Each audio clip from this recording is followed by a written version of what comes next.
ଲିଖନୀରେ କାହାଣୀ। ଆଜିର ଗଳ୍ପ ଶାଗୁଣା ଏବଂ ବିରାଡ଼ି। ଗୋଟିଏ ନଦୀ କୂଳରେ ଏକ ବିରାଟ ବରଗଛ ଥିଲା। ସେହି ବରଗଛ କୋରଡ଼ରେ ଏକ ଶାଗୁଣା ବାସ କରୁଥିଲା। ଶାଗୁଣାଟେ ବୁଢ଼ା ହୋଇଯାଇଥିବାରୁ ତାର ଆଖିକୁ କିଛି ଦେଖାଯାଉନଥିଲା। ତେଣୁ ସେ ଖାଦ୍ୟ ସଂଗ୍ରହ କରିବାକୁ ବାହାରକୁ ଯାଇପାରେ ନାହିଁ। ସେହି ଗଛରେ ଆହୁରି ଅନେକ ପକ୍ଷୀ ବାସ କରୁଥାନ୍ତି। ସେହି ପକ୍ଷୀମାନେ ପ୍ରତିଦିନ ଖାଦ୍ୟ ସଂଗ୍ରହ କରିବାକୁ ଯାଆନ୍ତି। ବୁଢ଼ା ଶାଗୁଣାଟି ସେମାନଙ୍କ ସନ୍ତାନମାନଙ୍କୁ ଜଗି ବସିଥାଏ। ତେଣୁ ପକ୍ଷୀମାନେ ଆଣୁଥିବା ଖାଦ୍ୟରୁ କିଛି କିଛି ଶାଗୁଣାକୁ ଦିଅନ୍ତି। ଶାଗୁଣା ସେହି ଖାଦ୍ୟ ଖାଇ ବରଗଛରେ ଜୀବନ ବିତାଉଥାଏ। ଦିନେ ଗୋଟିଏ ବିରାଡ଼ି ଆସି ସେହି ଗଛ ମୂଳରେ ଆସି ପହଞ୍ଚିଲା। ବିରାଡ଼ିକୁ ଦେଖିବା ମାତ୍ରକେ ପକ୍ଷୀ ଶାବକମାନେ ବୋବେଇବାକୁ ଲାଗିଲେ। ଶାଗୁଣାଟି ଯେମିତି ପକ୍ଷୀମାନଙ୍କର ବୋବେଇବାକୁ ଶୁଣିପାରିଲା, ସଙ୍ଗେ ସଙ୍ଗେ ଶାବକମାନଙ୍କ ପାଖକୁ ଆସି ପଚାରିଲା, ତୁମେମାନେ କାହିଁକି ଏପରି ଜୋର ଜୋର ଚିତ୍କାର କରୁଛ? କ'ଣ ହୋଇଛି ମୋତେ କୁହ?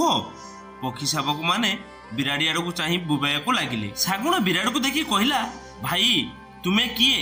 ଏଠାରେ ତୁମର କ'ଣ କାମ? ଶାଗୁଣାର ପ୍ରଶ୍ନର ଉତ୍ତର ଦେବାକୁ ଯାଇ କହିଲା, ଭାଇ ମୁଁ ହେଉଛି ଏକ ବିରାଡ଼ି। ମୁଁ ବର୍ତ୍ତମାନ ଚନ୍ଦ୍ରାୟଣ ବ୍ରତ ପାଳନ କରୁଛି। ଆମିଷ ଭକ୍ଷଣ ତ୍ୟାଗ କରିଛି। ତୁମେ ମୋତେ ତୁମ ସାଙ୍ଗରେ ରହିବାକୁ ଅନୁମତି ଦିଅ।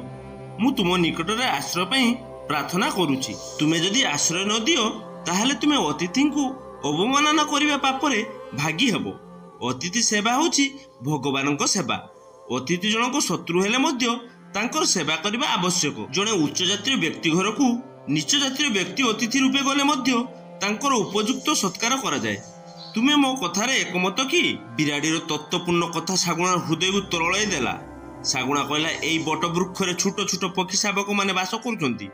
ମୁଁ ସେମାନଙ୍କର ଦେଖାଶୁଣା କରୁଛି।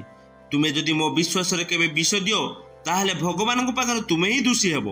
ଶାଗୁଣାର କଥା ଶୁଣି ବିରାଡ଼ି କହିଲା, ଭାଇ ତୁମେ ମୋତେ ତଥାପି ଅବିଶ୍ୱାସ କରୁଛ? ମୁଁ ମୋର ଖାଦ୍ୟ ପାଇଁ ମୁଁ ନିରୀହ ପକ୍ଷୀ ଶାବକମାନଙ୍କ ଜୀବନ ନେବି? ପାପ କର୍ମ କରିବି ନାହିଁ ବୋଲି ଆଜି ମୁଁ ଶାକାହାରୀ ହୋଇଛି। ଆମିଷ ଭକ୍ଷଣ ତ୍ୟାଗ କରିଛି। ବିରାଡ଼ି ଏହିପରି ବିଶ୍ୱାସଭରା କଥା କହି ଶାଗୁଣା ହୃଦୟକୁ ଜୟ କରିପାରିଲା। ଏହାପରେ ବିରାଡ଼ିଟି ସେହି କୋରଡ଼ରେ ରହିବାକୁ ଲାଗିଲା। କିଛି ଦିନ ପରେ ବିରାଡ଼ି ଗୋଟିଏ ଗୋଟିଏ ପକ୍ଷୀ ଶାବକମାନଙ୍କୁ ଆଣି ମାରି ଖାଇଲା। ସେମାନଙ୍କର ହାଡ଼ ସବୁ ଶାଗୁଣା କୋରଡ଼ରେ ପକାଇଲା। କିଛି ଦିନ ଯିବା ପରେ ପକ୍ଷୀମାନେ ସେମାନଙ୍କ ସନ୍ତାନମାନଙ୍କୁ ନ ପାଇ ଖୋଜାଖୋଜି କଲେ। ଶାଗୁଣାର କୋରଡ଼ରେ ଶାବକମାନଙ୍କର ହାଡ଼ ସବୁ ଦେଖି ଭାବିଲେ, ଶାଗୁଣା ବୋଧହୁଏ ସେମାନଙ୍କ ଶାବକମାନଙ୍କୁ ମାରି ଖାଉଛି। ଏହାପରେ ସମସ୍ତେ ଏକଜୁଟ ହୋଇ ଶାଗୁଣାକୁ ମାରିଦେଲେ। ତେଣୁ କୌଣସି ବ୍ୟକ୍ତି ସମ୍ପର୍କରେ ନ ଜାଣି ନ ଶୁଣି ତାକୁ ଆଶ୍ରୟ ଦେବା ଉଚିତ ନୁହେଁ। ଭବିଷ୍ୟତରେ ସେହି ବ୍ୟକ୍ତି ହିଁ ତୁମକୁ ବିପଦରେ ପକାଇପାରେ। ଦର୍ଶକ ବନ୍ଧୁ, କ୍ଷୁଦ୍ର ଗଳ୍ପ ସାହାଯ୍ୟରେ ଆପଣମାନଙ୍କୁ ଏଣ୍ଟରଟେନମେଣ୍ଟ କରିବା ଏହା ମୋର ଛୋଟିଆ ପ୍ରୟାସ। ଯଦି କୌଣସି ଉଚ୍ଚାରଣରେ ଭୁଲ ଥାଏ ତାହେଲେ ମୋତେ କ୍ଷମା କରିଦେବେ।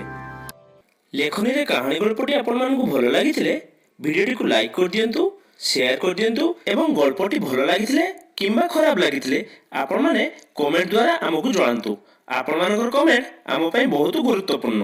ଦର୍ଶକ ବନ୍ଧୁ, ଏମିତି ଭଲ ଭଲ ଗଳ୍ପ ଶୁଣିବାକୁ ଚାହୁଁଥିଲେ ଚ୍ୟାନେଲଟିକୁ ସବସ୍କ୍ରାଇବ କରିଦିଅନ୍ତୁ ଏବଂ ପାଖରେ ଥିବା ବେଲ୍ ଆଇକନଟିକୁ ଦବାଇ ଦିଅନ୍ତୁ, ଯାହାଫଳରେ ଭିଡ଼ିଓର ପ୍ରଥମ ନୋଟିଫିକେସନ ଆପଣ ପାଇପାରିବେ। ଦର୍ଶକ ବନ୍ଧୁ, ପୁଣି ଆଉ ଥରେ ଦେଖା ହେବ ଲେଖନୀର କାହାଣୀରେ ଆଉ ଗୋଟେ ଅଧ୍ୟାୟରେ। ସେ ପର୍ଯ୍ୟନ୍ତ ରହୁଛି, ନମସ୍କାର।